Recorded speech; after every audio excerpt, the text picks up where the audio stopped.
فهذه الألقاب منذ القدم ما سلم منها حتى رب العالمين. ماذا قال؟ إن الله فقير، يد الله مغلولة. شوف، وهو رب العالمين خالقهم ورازقهم. الرسل ما سلموا. فأنت يا عبد الله يا سني إذا دعوت الله عز وجل فأكيد راح تنبذ، مش الناس كلها يحبونك، وأكيد راح يلقبونك بألقاب. اثبت اثبت. قال جل وعلا النبي محمد صلى الله عليه وسلم: فاصبر كما صبر أولو العزم من الرسل. لست أول واحد.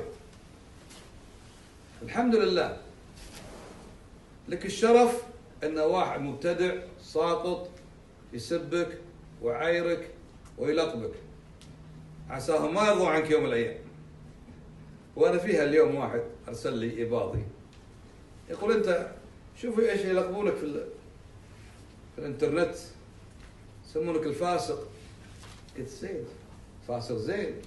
أنا بعد إيش قالوا؟ كافر ومنافق وصهيوني. قلت: لكن يشرفني أن اللي يقول عني هالكلمات هذه إما رافضي أو صوفي أو إباضي ونحوهم، عساهم ما يرضوا عني يوم الأيام.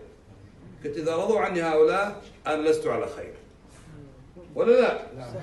الله ماني على خير إذا هؤلاء رضوا عني. قلت: يشرفني، لي الشرف، ومع هذا والله لن تنجو من حساب الله عز وجل. هكذا علم لي من هؤلاء. السنة مسامحهم، السني سامحه الله، يستاهل سني مني وفيني، مسامح حتى لو غلط عليه. لكن رافضي صوفي إباضي ملحد يهودي نصراني أسامحه؟ ليش أسامحه؟ ليش أسامح الشياطين؟ خليه يقتص الله من هؤلاء، ينتقم الله منهم. الله عزيز ذو انتقام. فأنت يا عبد الله لا تتوقع يوم من الأيام إيش؟ الكل راضي عنك. الناس ما رضوا حتى عن رب العالمين، حتى عن رب العالمين ما رضوا، ما رضوا عن الرسل. وقتلهم الأنبياء بغير حق.